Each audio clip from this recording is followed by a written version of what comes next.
Доброе утро, Якутия! Мы начинаем новый день, и вместе с вами я, Вероника Тамтосова. Просыпайтесь вместе с нами на телеканале Якутия-24. У нас последние новости и самое хорошее настроение. Немного о том, что же нас сегодня ждет. В России отмечают сегодня День психолога, и впервые в первом блоке к нам придет Оксана Петухова, замечательный специалист-психолог, расскажет о том, как бороться со стрессом, когда нужно обращаться к профессионалам и все самое интересное. Также поговорим, какие у нас сегодня даты и события, расскажем, какие нарушения совершают работодатели по отношению к работникам и как себя правильно защитить. Также рассмотрим дальше юридическую тему о том, как правильно вести себя на приеме врача и защитить свои права. Что можно снимать, что можно фотографировать, забирать с собой и вообще, как защитить свое здоровье, если вы обращаетесь к разным специалистам. В нашей постоянной рубрике «Мой доктор» расскажем о шоферской комиссии. Дорогие автолюбители, продолжаем тему для вас. А вторым нашим гостем будут, конечно, члены регионального форума движения первых. То есть узнаем из первых уст, что же происходит на форуме, все самое интересное и насколько он важен для жизни детей и молодежи. Оставайтесь вместе с нами, у нас много всего интересного, а главное – хорошее настроение. Итак, напоминаю, что у нас также есть телеканал «Утро Якутии», где вы можете прочитать последние новости, повторы посмотреть, также посмотреть, какие у нас гости, и поучаствовать в различных конкурсах, выиграв билеты на культурные мероприятия столицы. Оставайтесь вместе с нами. Ну, также хочется напомнить, что за окном холодает. По якутским поверьям, минувшим днем, 21 ноября, у мифического быка холода заостряется кончик первого рога. Отметим, что он вырос еще 8 ноября, а это значит, что дальше будет только холодать. Но не расстраивайтесь, это же говорит о том, что скоро приближается Новый год. Ну, а прямо сейчас расскажу о том, какая погода сегодня. Прогноз погоды. В центральных районах республики сегодня минус 28, минус 26 градусов ниже 0. В заречной группе 31-20 градусов холода. В южных минус 20, минус 22. В Вилюйской группе районов температура опустится до минус 33, минус 28 градусов. В Нижнеленских сегодня 31-28 градусов холода. В западных минус 32, минус 20 градусов. В Колыма-Индигирской группе улусов сегодня температура минус 43, минус 16 градусов. В Янске холодно, 38-30. В северо-западных сегодня температура ниже 0, минус 37, минус 22. В Якутске температура в 6 часов утра составила 26 градусов ниже 0. Атмосферное давление 754 миллиметра ртутного столба. Ветер западный 3 метра в секунду. Сегодня небольшой снег, ветер западный 5-10 метров в секунду. Температура воздуха составит минус 26, минус 24 градуса. Сейчас спешим поделиться последними новостями, поэтому передаю слово нашим коллегам.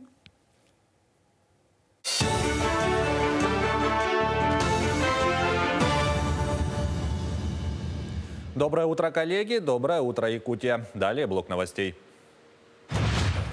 Айсан Николаев поставил задачи перед строительным блоком правительства Якутии. Особые поручения даны по республиканскому онкологическому диспансеру в Якутске и аэропорту Алекминска. Накануне о выделении дополнительных средств на строительство этих объектов сообщил председатель правительства России Михаил Мишустин. 1,2 миллиарда рублей из федерального бюджета направят на завершение строительства онкоцентра в Якутске. Вот объекты был перенесен на конец этого года из-за удорожания материалов и проблем с поставкой оборудования, последовавшими за экономическими санкциями. Айсан Николаев распорядился обратить серьезное внимание на завершение работ по возведению объекта. Вопросы сотрудничества между Якутией и Китаем обсудили в Доме правительства. Как отметили стороны, это не первая совместная встреча. Ранее в рамках проекта «Один пояс, один путь» в октябре этого года проведен ряд переговоров в Поднебесной. Руководитель китайской делегации Джао Лиджи выразил заинтересованность в развитии отношений с Якутией. Так, первый вице-премьер Джулустан Борисов подчеркнул, что товарооборот уже превысил отметку в 200 миллиардов долларов. Прошла рабочая встреча с китайской инвестиционной компанией по вопросу совместной реализации проектов по разработке нефтегазовых месторождений в арктической зоне Республики Саха-Якутия. Также рассматривается вопрос создания совместной нефтесервисной компании. В Якутском медицинском колледже состоялась акция «Мы вместе», посвященная поддержке участников специальной военной операции. В ней приняли участие приглашенные гости, учащиеся кадетской школы и ученики медицинских классов школы Якутска. Развернулись мобильные бригады мастерских по изготовлению блиндажных свечей и маскировочных сетей. Также участники приняли участие в выставке рисунков, написали письма от руки и записали видеообращения защитникам Родины. Помимо этого организованы пункты сбора лекарственных препаратов и тканей. Все изготовленные средства от коллектива, студентов и педагогов будут переданы в Центр по работе с волонтерами республики для дальнейшей передачи участникам СВО. Это мероприятие было инициировано Габышевой Феодосией Васильевной, поддержка Соколова Нюргуна Афанасьевны. И стал план нашего учреждения, и мы подводим итоги по итогам года, что проведено. Начиная от того, двух транспортов, которые мы отправляли, поддержку Донбасс, и другие мероприятия, сбор денег, и работа с этой подготовкой с сетниками во всех акциях, которые проводятся Российской Федерацией и Республикой Саха-Якутия, наши студенты и преподаватели принимают активное участие. На форуме «Цифровой алмаз» в Якутии пройдет питчинг компьютерных игр. 12 команд из Якутии и Приморского края представят проекты своих компьютерных игр перед топовыми экспертами страны. Главный победитель получит приз в размере 1 миллиона рублей. Питчинг игр пройдет в первый день форума 23 ноября. Конкурс проходит в рамках 10-го потока акселератора Б8 и арктической стартап-экспедиции «Дальний Восток» и «Арктика России», организованных Фондом развития инноваций Якутии. Отдельный трек «Цифрового алмаза» будет полностью посвящен игровой индустрии. В рамках него пройдет форсайт-сессия, где эксперты будут обсуждать будущее геймдева России. В Якутске пройдет юбилейный гастрономический фестиваль «Вкус Якутии». Открытие состоится 27 ноября. В этом году фестиваль состоится в 10-й раз и соберет 12 заведений общепита. В программу включены гастрономические театры, мастер-классы, конкурсы презентации гастрономических сетов, гастроужины. В рамках фестиваля 29 ноября пройдет республиканский конкурс среди студентов-поваров Якутского технологического техникума сервиса имени Готовцева. 1 декабря состоится 7-я научно-практическая конференция «Питание и биотехнологии для здоровья, сбережения населения арктической зоны Российской Федерации».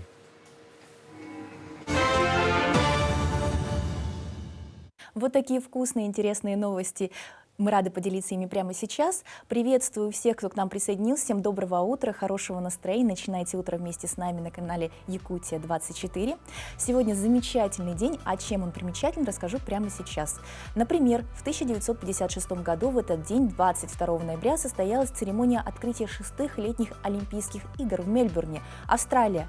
Такая необычная дата проведения летней Олимпиады была обусловлена климатическими особенностями. Австралия находится в южном полушарии. А какие еще знаменательные даты, узнаем из нашей постоянной рубрики «Даты и события».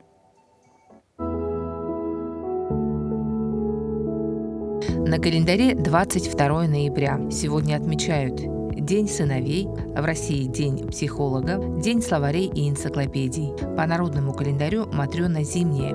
По приметам в этот день судили о погоде на ближайшие дни.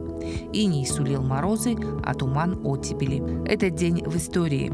В 1605 году в Кракове состоялось обручение по доверенности Марины Мнишек и Лжедмитрия I.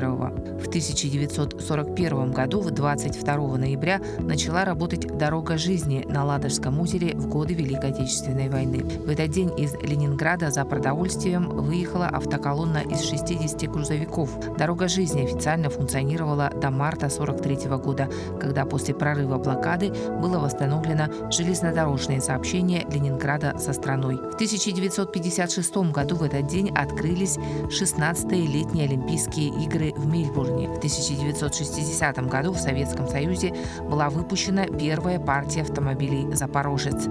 Первый «Запорожец», образцом для которого послужил итальянский Fiat 600, на год своего появления стоил 16 тысяч дореформенных советских рублей, и первая партия машин вмиг была распродана. В 1963 году в этот день в Далласе убит Джон Кеннеди, 35-й президент США. В 1990 году, 22 ноября, Маргарет Тэтчер объявила о своей отставке с поста премьер-министра, не сумев победить в первом туре выборов лидера консервативной партии из-за внутрипартийных разногласий. В этот день родились Владимир Даль, русский лексикограф, писатель, врач, составитель словаря; Шарль Шарль де Голль, французский военный и государственный деятель, 18-й президент Франции. Лазарь Каганович, советский партийный и государственный деятель. Родион Малиновский, советский военачальник, государственный деятель, маршал и герой Советского Союза. Михаил Миль, советский ученый, конструктор вертолетов. В этот день также родились Николай Добронравов, советский российский поэт-песенник,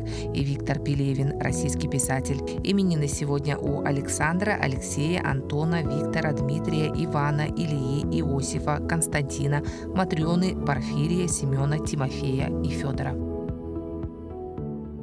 Вот такой у нас сегодня интересный день, как уже было сказано в начале эфира. Сегодня Россия отмечает День психолога. Сегодня у нас в гостях замечательный специалист, психолог Оксана Петухова. Оксана, доброе утро. Доброе утро. Рада вас приветствовать, несмотря на то, что так рано.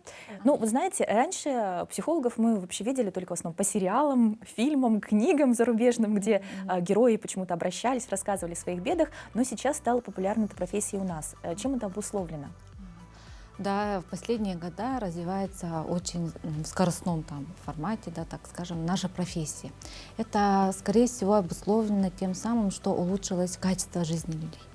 Люди стали осознаннее относиться к своему здоровью, это не только к физическому, да, здоровью, но и ментальному. Это вот первый, да, момент. А во-вторых, так как психологов стало больше, конечно же, подготовка стала лучше, и конкурентная среда, конечно же, тоже нас держит в тонусе, и рост профессионалов, конечно же, как бы в совокупности увеличивает тех людей, которые получили эффективную помощь. И потому вот доверие к психологам с каждым годом все растет и растет. Ну, то есть уже и подключается сарафанное радио. Да. Обычно, к нам именно, да, по рекомендациям идет. Ага. Ну, наверное, ко всем многим специалистам во всех отраслях идут по рекомендациям. Но сложно вот так абстрактно, когда ты не обращался, понять, в чем заключается помощь психолога. То есть вот вы приходите на беседу, и что происходит дальше? Психолог, многие от психолога ожидают, что он изменит жизнь. Даже думают многие, да, вот я пришла, чтобы изменить свою жизнь. Но психолог на самом деле он не меняет жизни. Но психолог помогает рассмотреть с другого ракурса то событие, явление или состояние, с которым пришел человек. Да? И когда человек с другой стороны на это смотрит, у него меняются мысли. Ход мыслей, и он обозначает свои те проблемные точки, которые привели ему к данному состоянию или событию. И, естественно, когда у человека меняется мысль и меняется стратегия, то есть поведение, да? И когда человек меняет свое поведение, соответственно, и получает новые отношения. Ну, получается, что хочешь начать с чего-то, начни с себя. Да. То есть изменил себя и изменил, получается, жизнь. Ну, Да. в общем-то, получается, что вы как волшебники меняете жизнь. Но я бы рада согласиться, да, сегодня день психолога, но все равно ответственность, доля большая Ну, ответственность. на том, кто обратился. Да. Скажите, пожалуйста, без конкретизации, но чаще всего с какими вопросами приходят люди? Ну, если вот анализировать тот момент, вопросы, да, с которыми к нам обращаются, это в большей степени про взаимоотношения. Это партнерские, любовные отношения или же это детско-родительские отношения. А во-вторых, это, да, вот те непонятные состояния, те непонятные напряжения, это вот реакция на стресс, да, и люди не понимают, что с ними происходит, и потому приходят разобраться в себе. Ну, такой вот второй самый популярный запрос. Скажите, пожалуйста, а с какого возраста лучше начать работать с психологом, если вдруг вы почувствовали, что вот, у ребенка, может, какие-то вопросы, может быть, с ребенком не складываются отношения? Нужно ли самого ребенка тоже привести, к детскому психологу? Да, сейчас в доступе любая услуга. Да, допустим, если вы чувствуете, что происходит что-то не то, сейчас можно обратиться к любому эксперту. Существуют разные психологи, детские, подростковые, есть даже нейропсихологи. А если ребенок очень маленький, конечно же, надо работать через родителей. Ну, а если вот бывает, что строишь отношения с кем-то, да, вроде бы понимаешь, что настал какой-то кризис, хочешь обратиться к психологу, а вторая половина сопротивляется такому процессу. Что в этой ситуации делать? Такое очень часто происходит. И, конечно, можно и индивидуально обратиться, примерно, так как мы силой не можем заставить. И прочувствовав на себе, мы можем своему партнеру донести, да, что действительно там что-то толковое говорят. Ну, как многие наши клиенты к нам обращаются, да, второй раз подходит партнер и говорит, да, мне вот жена привела, а потом люди сами самостоятельно записываются на повторную встречу. Скажите, пожалуйста, сколько нужно человеку ходить, чтобы он вот раскрылся полностью? То есть, ну, все равно какое-то недоверие, наверное, любой контакт вызывает, да, при беседе. А вот как часто нужно обращаться, да, вот чтобы это было комфортно? Вот сейчас, допустим, года 5 назад было очень трудно. Да? Вначале мы работали с неким недоверием, действительно, сопротивлением, а сейчас вот наблюдается мотивированность наших клиентов и, конечно же, начитанность. Да? Очень много информации, люди уже примерно не ожидают быстрых результатов, но вот зависит действительно от потенциала человека. Если человек придерживался здорового образа жизни, ну, условно так скажем, да, то есть у него были хорошие стрессы и негативные стрессы, он как-то выдерживал, справлялся, брал ответственность за свою жизнь сам, то он быстрее справится. А если человек как бы не знаком вообще с эмоциональным интеллектом, как работать с стрессом, брать ответственностью, то тут бывает, да, продолжительные. Ну, то есть это зависит от состояния человека в большей степени. Скажите, пожалуйста, ну все равно какая-то доля недоверия с учетом того, что город у нас небольшой, да и республика такая немногочисленная, да, еще все-таки. Вот. Есть ли какая-то анонимная помощь? То есть, может быть, человеку сначала можно как-то обезличенно обратиться по какой-то линии, там, или горячей. Что-то вот такое работает на территории города? Да, на территории города и на территории России есть бесплатные телефоны доверия. Есть многие учреждения, которые принимают анонимно. Да, наш центр тоже он принимает. Если человек озвучивает такое желание, то мы можем как бы без обезличивания человека принять. Ну, то есть не фиксируя данные, не спрашивая персональные данные, просто человеку помочь. Сейчас, да, услуга, она в доступе, как я уже сказала, и конкуренции очень много, так что и государство само заботится о состоянии здоровья своего населения. Скажите, пожалуйста, а вот если сталкиваетесь с такими беспрецедентными случаями, когда есть склонности там, к самоубийству, там, или, не дай бог, еще каким-то действиям, да, связанным с вреда себе или окружающим, как-то вот эта информация, она потом куда-то передается или просто фиксируется? Вот в учреждениях государственных, конечно, это может фиксироваться. Да, в частных центрах, да, если это касается несовершеннолетнего, конечно, это должно озвучиваться родителям. А если это взрослый человек, человеку раскрывается, да, вот, ну, то есть пытаются скорректировать это поведение, чтобы... И чтобы вот человек действительно понял, что он сам только может самому себе помочь. И работа на мотивировании. И иногда мы подключаем и медиков тоже. Ну, очень интересно. Я думаю, что многие для себя что-то подчерпнули, может, кто-то переоценил профессию и возможность обращения. Ну, а как вы сами справляетесь с такой сложной профессией? Профессия очень интересная. Да? Допустим, мы можем работать и с группой, можем работать индивидуально, можем работать и с детьми, и подростками. Да? То есть оно супер универсально, и, допустим, ты можешь даже не меняя профессию переучиться, квалификацию немного поменять, и получается у тебя как бы другая профессия. В этом плане психоэмоциональным выгоранием у нас как бы особо не светит. Ну и, конечно, мы очень стараемся помогать друг другу, так как действительно, как вы отметили, профессия, она вызывает в большей степени очень много энергии, да, затрачивать, и, конечно же, психологу нужно помогать себе прежде всего тоже. Ну и, конечно, мы все, так как мы пришли, не можем быть. Это просто как вставать утром рано? Утром рано. Ну, сразу отмечу волшебство, да, данного периода, так как многие ученые, нейробиологи, психологи, медики, да, там, физиологи говорят и отмечают, что утро — это самый такой ресурсный, да, период, когда человек может достигать всего мысленном, да, потенциале. И, конечно же, это подтверждает все успешные личности. Да, все их планы и инсайты на миллионы, они именно приходят в утренний период. Потому надо вот оценить этот момент и с бодростью, да, настроиться на утро. Главное, дарить этот бодрость своим близким. А если это будет еще упаковано с поцелуями и обнимашками своих близких, конечно же, это и про выработку окситоцина, дофамина и серотонина. То есть это все те дозы витаминов, которые вызывают бодрость с утра и настрой на положительный день. Ну, очень позитивно. Теперь я думаю, что наши телезрители обязательно будут начинать утро вместе с нами, вставать пораньше, тем более с такими замечательными гостями. Оксана, скажите, пожалуйста, какие пожелания вы дадите нашим телезрителям, чтобы их жизнь была лучше?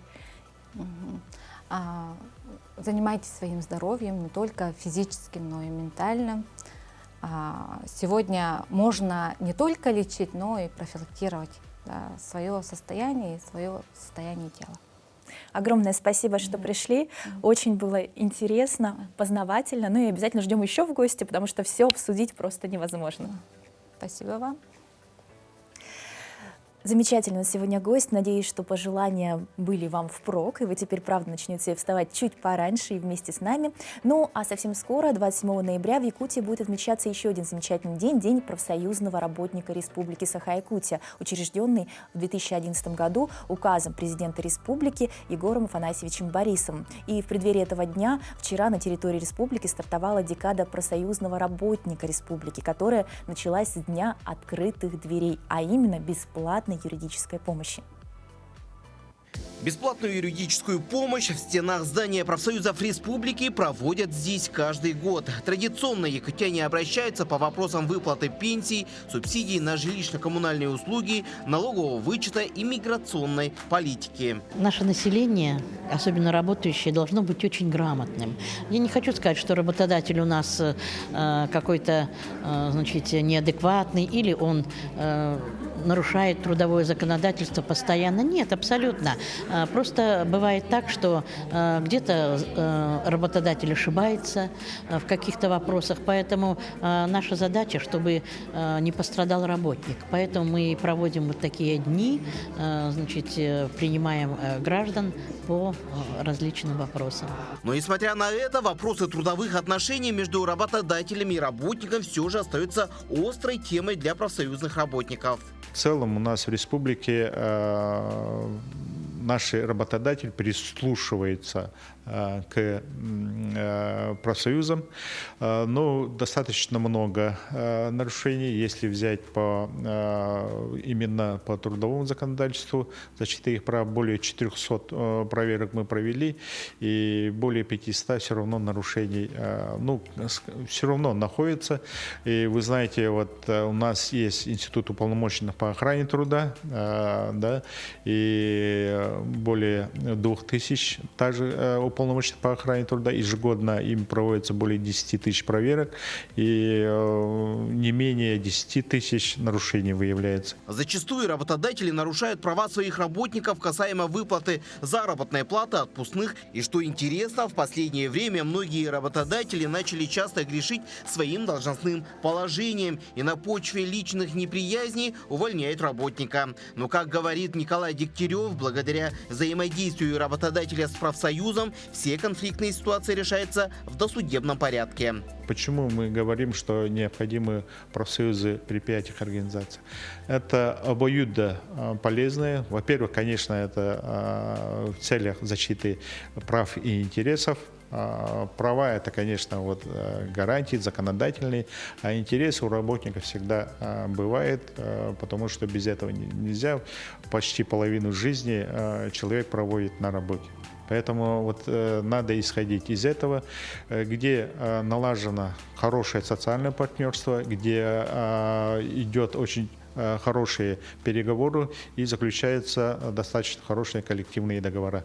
Мы ежегодно вот проводим конкурс на лучший вот коллективный договор, И это отмечается, и мы вот распространяем лучшие практики. Если вдруг работодатель как-то ущемляет ваши права, и вы точно знаете, что они нарушаются, то смело обратитесь за помощью в компетентные органы. Ну или обратиться к Федерации профсоюзов Якутии, где вам в любой момент дадут дельные советы и защитят ваши трудовые права. Дмитрий Тымыров, Павел Пахомов, Якутск. Но Институт профсоюзов — это очень интересно и очень важно. Много мероприятий именно проводят профсоюзы. И очень здорово, что они же защищают права работников. Узнали много интересного, но мы продолжаем юридическую тему. Юристы разъяснили законность съемки приема у врача пациентам. Так, коллегия юристов разъяснила законность фотографирования пациентам медицинской документации и ведения съемки на приеме у врача. По действующему регламентам запретить это делать медработник не может, поскольку запись может использоваться для получения второго врачебного мнения. Пациент имеет право фотографировать всю медицинскую документацию, результаты обследований, запись приема у специалиста, какие-то рекомендации, которые предписание выдавал врач. Здоровье, то есть все, что касается его здоровья, рассказал ответственный секретарь комиссии по правовым аспектам медицинской деятельности Междисциплинарной ассоциации специалистов репродуктивной медицины Александр Иванов. Кроме того, пояснил, пациент по закону может вести видео или аудиосъемку своего приема у врача. Как объяснил Иванов, закон об охране здоровья прямо устанавливает право пациента на получение второго мнения, в частности, на информацию о своем здоровье, результатах обследования, диагнозе и прогнозе развития заболевания, методах оказания медицинской помощи, связанных с ним. Так, статьей 22 закона номер 323 устанавливает прямое право пациента на знакомство с медицинской документацией и получение копий. То есть может пациент обратиться за получением всех выписок, копий выписок, о своем здоровье, о том, какие ему давались предписания, о том, когда он первый раз обратился. Что касается на приеме, нужно быть осторожным, то есть если в кадр не попадают третьи лица, не попадают диагнозы других людей, то видео-фотофиксация, она законна и возможна. Берегите свое здоровье и, конечно, правильно, корректно защищайте свои права.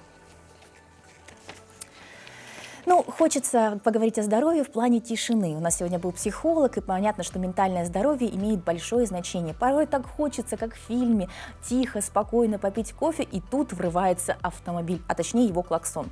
В некоторых городах уже начали новые способы борьбы с нарушителями спокойствия. Этой осенью власти Нью-Йорка установили на некоторых улицах города специальные детекторы, позволяющие выявить источники повышенного шума. Камеры оснащены микрофонами и устройством замера уровня громкости выше 85 дБ на расстоянии от 5 метров. И далее должны выявлять нарушителя, которым будут применяться административные меры. Главной мишенью таких устройств являются любители послушать громко музыку в автомашине на полной громкости, а также транспортные средства чрезмерно громкими двигателями, неработающими глушителями, нештатными клаксонами и тому подобное. В последнее время власти ряда стран мира принимают активные меры по борьбе с шумом, загрязнением, которое негативно отражается на здоровье и жизни людей. Ученые из разных стран сходятся во мнении, что повышенный шум несет здоровью человека вред не меньше, чем природные технологические катаклизмы. Так, специалисты Гарвардской медицинской школы недавно провели ряд исследований и выяснили, что повышенный шум транспорта негативно влияет на миндалевидное тело головного мозга, вызывая в нем повышенную активность. Это, в свою очередь, ведет к выбросу гормона стресса кортизола, а о том, что хронический стресс существенно повышает риски возникновения болезней сердечно-сосудистой системы и нарушения обмена веществ, знают уже давно. Кроме того, повышенный шум нарушает сон человека, что также ведет к рискам болезней, возникновения нервных расстройств.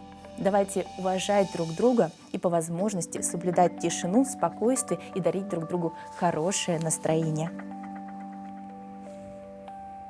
А сегодня мы поговорим о автолюбителях с другой стороны. Так что замечания автолюбителей, я думаю, все услышали, что нужно быть корректными, ставить глушители и беречь свои автомобили, и по возможности возле жилых домов не слушать громко музыку. А вам мы сейчас с удовольствием расскажем в рубрике «Мой доктор» о шоферской комиссии.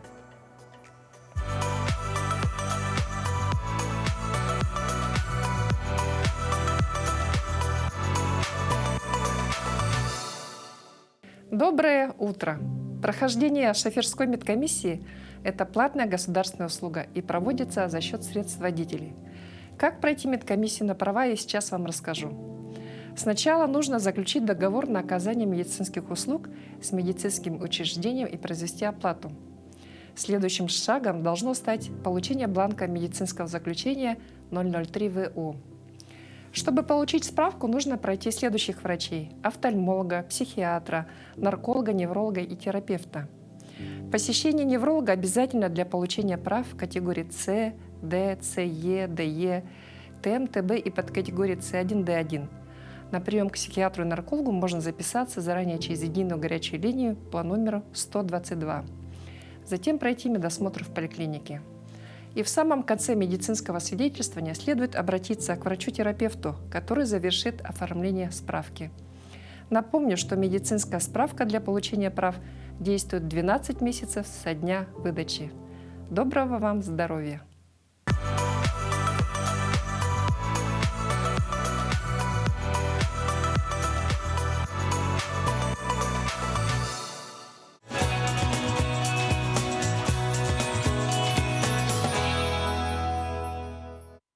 Теперь мы знаем, как пройти медицинскую комиссию. Если вы решили получить права, это было именно для вас. Ну, а сейчас поговорим, конечно, о красоте. Красивой хочется быть в любое время года, но в морозы это немножко сложнее. Обожаю красивую обувь. Интересно, сколько обуви нужно на один сезон, чтобы всегда было что надеть? Наверное, если это касается женщин, то миллион. Хотя можно обойтись одним самым универсальным и достаточно базовым гардеробом. Например, ботинками. Если вы любите лаконичность, это именно для вас. А вот для разнообразных зимних образов с джинсами или трикотажными костюмами и платьями понадобится всего 3 пары. Это ботинки на шнуровке, та самая универсальная пара, которая подойдет для большинства образов, высокие прямые сапоги. Такие сапоги идеально дополнят образы с мини, зимой их стоит скрывать под теплой верхней одеждой, длинными миди или макси, леггинсами, и хорошо будут смотреться с платьями длины миди и макси, если на них есть разрез спереди. И ботильоны на платформе. Этой зимой стоит присмотреться к ботильонам на массивном высоком каблуке и платформе одновременно. Например, как у кукол Bratz. Знаете, кто это? Эта платформа вырвалась вперед в тренды в 2022 году после коллекции Versace, но тенденция сохранилась по сей день. Но сейчас мы узнаем все самое интересное о модных новинках от нашей красавицы и умницы Дарьи Габышевой. Доброе утро, друзья! Всем здравствуйте! Сегодня мы с вами обсудим зимнюю обувь и тренды на нынешний сезон. Обувь всегда является визитной карточкой каждого человека. Это способ самовыражения. То, какую обувь вы выбираете, именно по ней можно сказать, какой образ жизни вы ведете. Поэтому сегодня покажем вам самые актуальные модели, которые будут сопровождать вас этой зимой. Must-have сезона. Каждая уважающаяся девушка уже приобрела себе в гардероб уги. Казалось бы, этот тренд давно прошел, но он уже успел вернуться. Поэтому те, кто сохранил свои уги десятилетней давности, доставайте. А те, кто хочет новые, выбирайте интересные с активными деталями и сочетайте с трикотажными костюмами или с нашими привычными ватными брюками. Обувь на объемной подошве всегда в тренде. Армейские ботинки в замше. Это идеальный вариант для повседневной носки. Такой цвет хорошо будет сочетаться с разными вариантами низов, как светлыми, так и темными. Сочетайте такие ботинки с высокими носками или с гетрами так, чтобы их было заметно. В зимнее время лучше всего выбирать более плотный фундаментальный каблук для того, чтобы проще перемещаться. Также высокие сапоги хорошо сочетаются с юбками, трикотажными платьями, которые очень актуальны в зимнее время, для того, чтобы сохранить тепло. Острый нос все еще остается трендом, поэтому выбирайте такие сапоги и сочетайте их по-разному. Это хорошая база для девушек, которые предпочитают женственные образы. Сапоги Ботфорта все так же актуальны. Выбирайте совершенно разные, но сейчас я рекомендую именно светлые для того, чтобы облегчить свой зимний образ. Когда вы выбираете светлую обувь, образ сразу становится более романтичным и изящным. Такая обувь хорошо впишется в гардероб девушек, которые носят более светлые оттенки и тона. Удобная протекторная подошва позволит вам проще перемещаться при гололеде.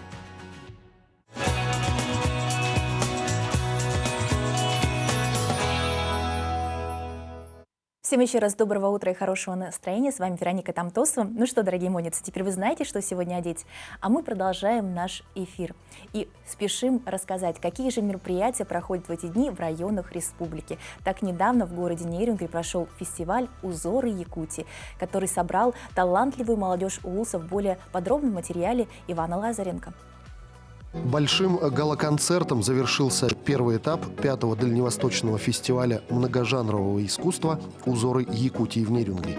Более 350 участников и несколько номинаций, среди которых вокал, хореография, художественное слово, мода и дизайн. Фестиваль «Узоры Якутии» – это уникальный проект, который дает возможность творческим коллективам проявить себя в рамках не только своего города, но и за границами. Это возможность для ребят проявить себя творчески, подружиться с коллективами, узнать для себя, как для творческих коллективов, что-то новое. И многие для себя черпают какие-то творческие фишки. Фестиваль собрал лучшие коллективы и солистов из Нерюнгринского и Алданского районов, Хабаровского края и Амурской области. Яркие выступления, оригинальные номера участников фестиваля «Узоры Якутии» не оставили равнодушными ни зрителей, ни членов жюри. Радует, конечно, что год от года фестиваль ширится, то есть количество участников становится больше, количество регионов становится больше. Это очень сильно впечатляет нас, как членов жюри, поскольку в этом году мы уже как амбассадоры этого фестиваля, уже 5-го юбилейного фестиваля, как участники тех команд экспертных, которые принимали участие до этого, было, конечно, здорово посмотреть со стороны, насколько сильно участники выросли. По итогам фестиваля нерюнгринцы завоевали гран-при в номинациях «Художественное слово», «Хореография» и «Мода и дизайн». Иван Лазаренко, Захар Головин, Вадим Барашков, Нерюнгри. Даже по нескольким кадрам видно, какой замечательный фестиваль прошел, но мы продолжаем. В алмазной столице женский клуб «Бриллиант» организовал фестиваль будущих мам «Ма-малыш». Сейчас мы об этом узнаем подробнее. Фестиваль «Ма-малыш» превзошел все ожидания, став истинным островком тепла и уюта для будущих мамочек и их семей. Это первое мероприятие женского клуба «Бриллиант», и оно выдалось очень ярким и запоминающимся. Здесь каждый нашел что-то особенное для себя. Даже будущие папы показали свою ловкость и чувство юмора в конкурсе, где они соревновались в скорости и мастерстве. Идея это в том, чтобы в первую очередь обратить внимание на материнство, подчеркнуть, что мамы прекрасны всегда в любом периоде жизни, особенно в период беременности. Это самое прекрасное время для всей семьи в ожидании чуда.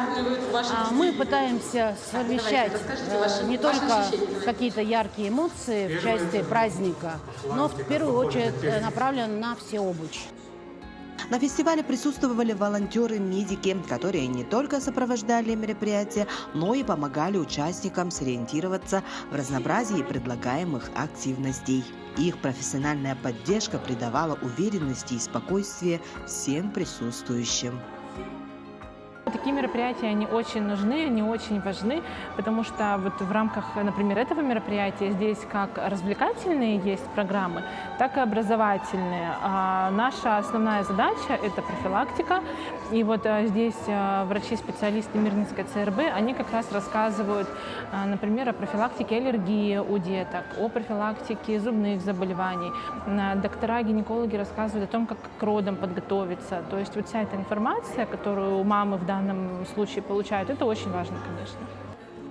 Эксперты из Центра доверия, представители управления соцзащиты и Мирнинской центральной районной больницы провели невероятно полезные консультации, поддержав и дав ценные советы мамам и папам. В рамках проекта «Преображение» мамы получили возможность почувствовать себя еще более прекрасными благодаря красивому и легкому макияжу от профессиональных визажистов. А студия боди-арт школы номер 26 превратила животики в настоящие произведения искусства, создавая неповторимые рисунки, отражающие радость материнства. И, конечно же, не обошлось без гаражной распродажи, где можно было бы найти множество полезных и красивых вещей для малышей по очень привлекательным ценам. Анна Васильева, Мирный. Замечательное событие, такое позитивное, теплое и, уверенно, очень полезное для мамочек. Ну а в Алекминске прошел фестиваль общественно-молодежного объединения «Движение первых». Давайте посмотрим и об этом. В Алекминском районе начал свою работу координационный совет, созданный при главе Алекминского района. Цель развития движения первых. Сейчас поставлена задача, чтобы донести до каждого работника школы, до каждого работника сферы культуры, что есть федеральный закон, и его надо выполнять. Надо отметить, дело не новое. Благодаря энтузиастам есть в районе организации, которые полностью отвечают запросам быть первыми. На это время в Алекминском районе 33 первичных организации. С каждым днем их становится больше. Сейчас уже подключается сфера культуры. Мы этому очень рады. Школа искусств буквально 4 ноября мы их зарегистрировали. Одни из самых первых в сентябре вошли в движение детская модельная библиотека. И не только вошли, но и провели мероприятия. Приняли участие во всероссийской акции «Книга другу», где мы очень рады приняли участие наши читатели, семьи, мамы с детьми. И в рамках этой акции необходимо было принести книги для новых территорий Российской Федерации, такие как Луганск, Донецк. Мы собрали книги и передали представителям нашего регионального отделения. Елена Фаст, Максим Копылов, Алекминск. Очень интересно было посмотреть сюжет, но вчера в столице республики стартовал региональный форум движения первых, который собрал всех кураторов этого общественно-молодежного движения, основной целью которого является обучение лидеров этого проекта. Ну а более подробно сегодня о работе этого форума расскажет приглашенный эксперт, федеральный эксперт всероссийских конкурсов и проектов Сергей Тетерских. Здравствуйте. Здравствуйте. Спасибо, что пришли, несмотря на раннее утро. Я так поняла, живете вы еще пока не по нашему времени. По московскому, да. Тем более, огромное спасибо. Скажите, пожалуйста, вы в Якутии впервые? О, нет, это один из моих любимых регионов. Я здесь бываю очень часто. Большой перерыв был, почти 4 года. Я последний раз был здесь в 2019 году.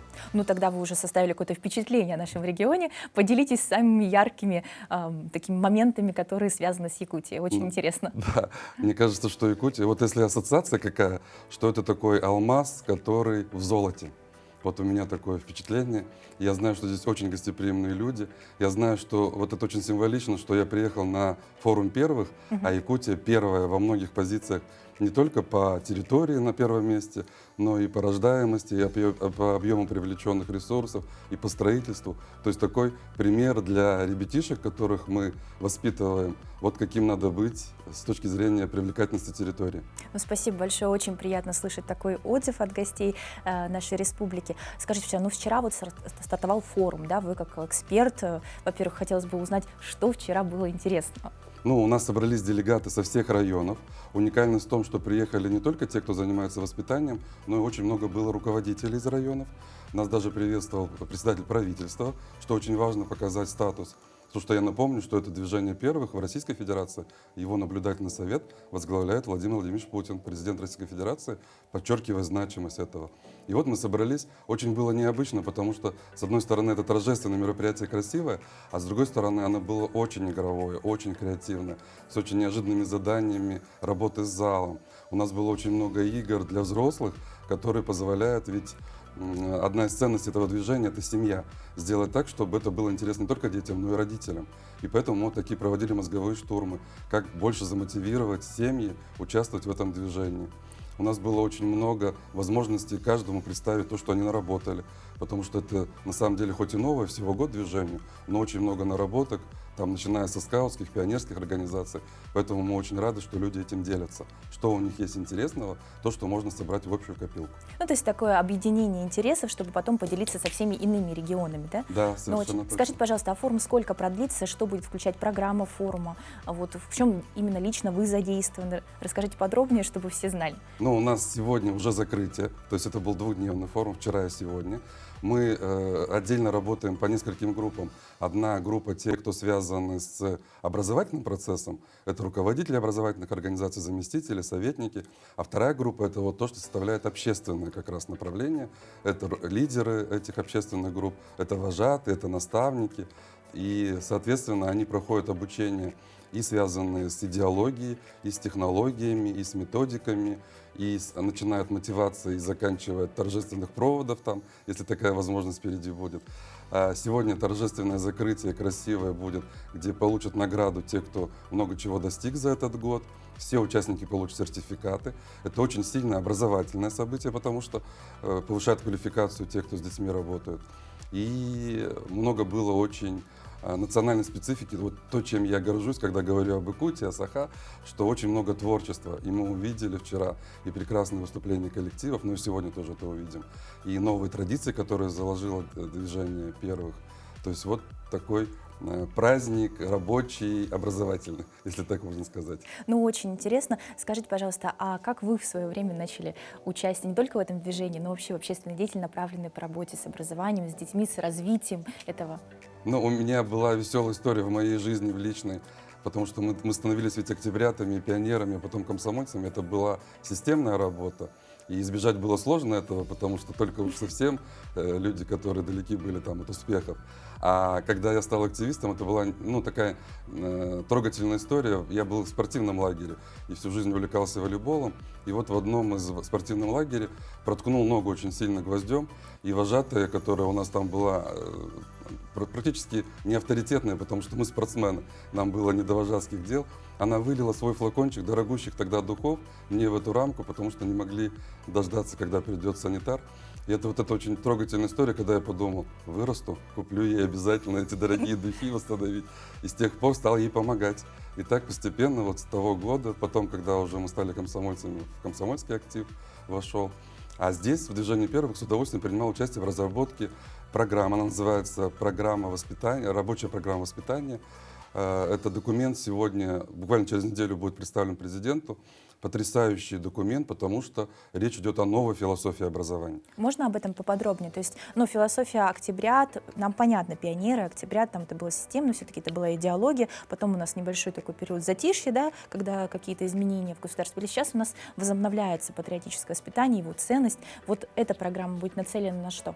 Ну вот у нее три самые главные отличительные особенности. Во-первых, эта организация нацелена на общественную деятельность, потому что очень много делает для личностного успеха и семья, и школа, и дополнительное образование.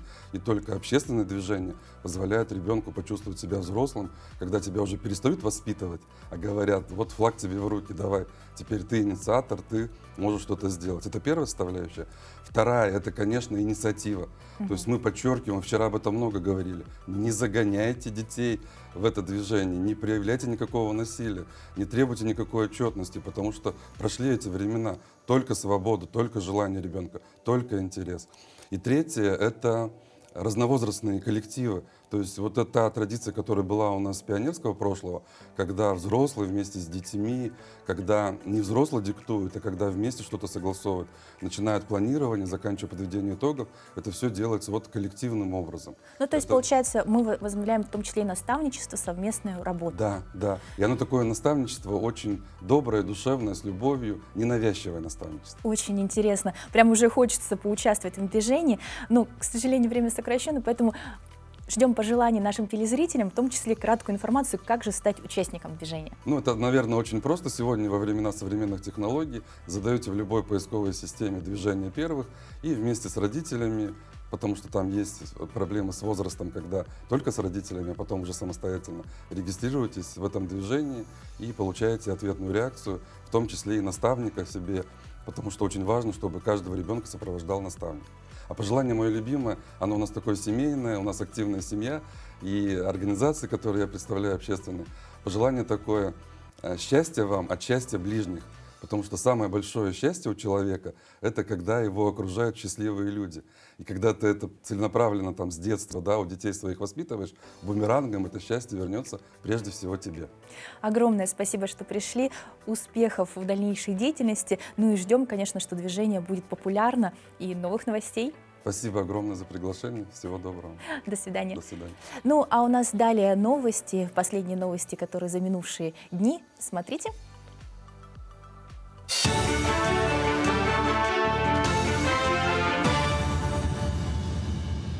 Далее блок новостей.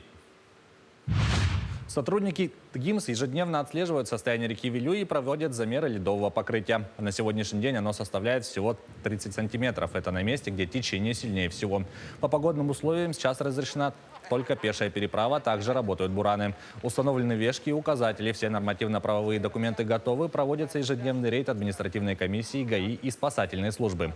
Открытие переправы для машин планируется только в начале декабря, но, несмотря на запреты, есть единичные случаи нарушений. По правому берегу реки под селом Верхневилюйск выходит вода. Так, из-за этого пеший переход затрудняется.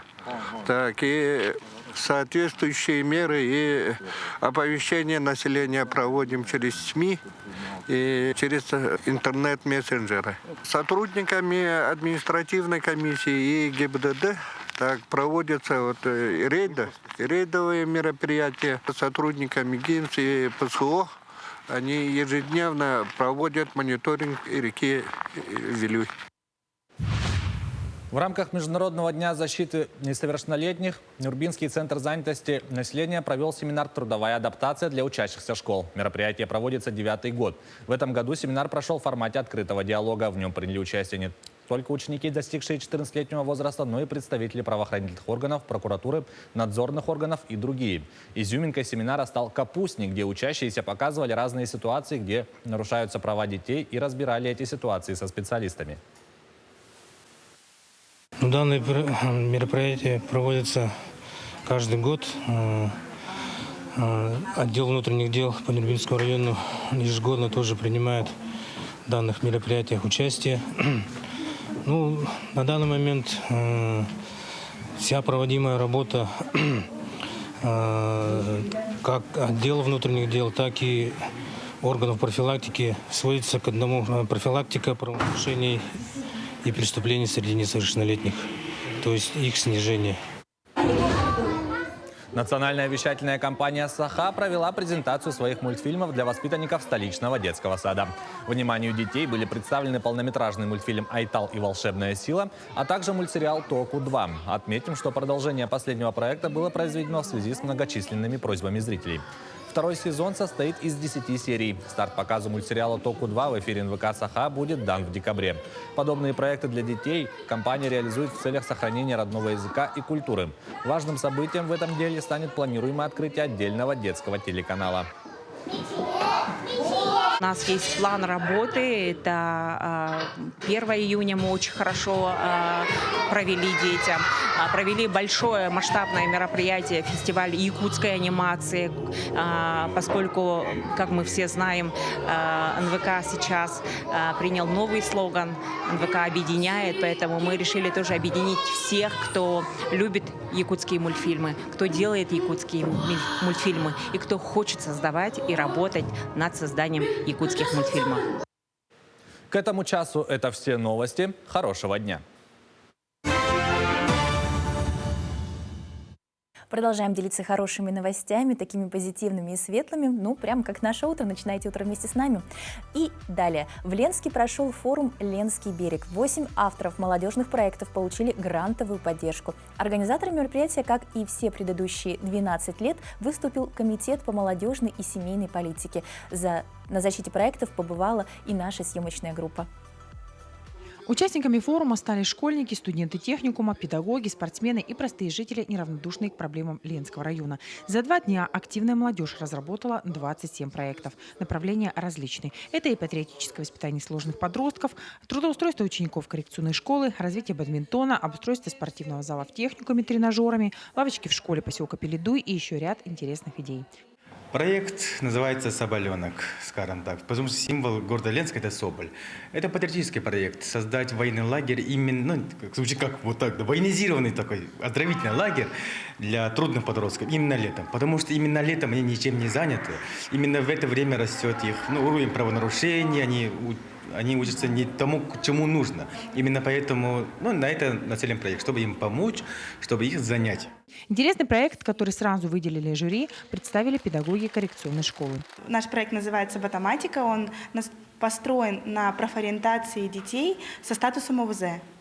Вот, мы хотим сотрудничать с ООО «Батамайская», чтобы наши дети проходили там практику, чтобы в дальнейшем смогли приобрести навыки, чтобы потом устроиться там на работу. Каждый месяц они будут ездить туда 1 раз в месяц. Мы будем возить, они будут проходить практику, теоретические, практические знания, где-то ознакомления, экскурсии. На реализацию этого проекта девушкам требовалось 149 тысяч рублей. Как рассказали участницы форума, договоренность с предприятием на прохождение практики есть. Муниципальный перевозчик «Гранит» готов доставлять ребят к месту ее проведения. Еще один важный и нужный проект – это обновленная комната для выписки новорожденных. Суть моего проекта заключается в том, чтобы оборудовать выпускную комнату родильного дома в городе Ленске, провести косметический ремонт и оборудовать фотозону бесплатную, которой могут все пользоваться, а также создание баннера переносного, который можно выносить на улицу и фотографироваться в любое время года. И также на базе этого будет произведен конкурс на лучшую работу, который будет называться «Семья – это главная ценность», и лучшие работы будут размещены вот в этой комнате для выписки. Защита проходила в течение нескольких часов. По ее итогам грантовую поддержку получили 8 авторов новых идей на сумму от 80 до 150 тысяч рублей. Благодаря поддержке обновится комната в родильном отделении, получит развитие секции бадминтона, продолжатся групповые занятия бегом. Появятся лавочки в школе поселка Пеледуй. Конечно же, ученики коррекционной школы смогут ездить на экскурсии в Батамайское. А также жители смогут узнать больше о истории района благодаря travel-видео. В этом году грантовый фонд составил 1 миллион рублей. В следующем году сумма будет увеличена вдвое. Светлана Балеева, Виталий Андреев, Ленск. Очень здорово, когда в проектах участвуют такие молодые инноваторы. Будем надеяться, что дальше их ждут дальнейшие успехи. Но мы спешим поделиться, что уже стартовала замечательная ежегодная республиканская акция «Елка добра». В этом году более 2000 детей из коррекционных школ, школ-интернатов и детских домов примут участие. Спешите, в торговых центрах можно снять открытку и подарить подарок нашим деткам. Но на этом я с вами прощаюсь. До новых встреч. Начинайте утро вместе с нами.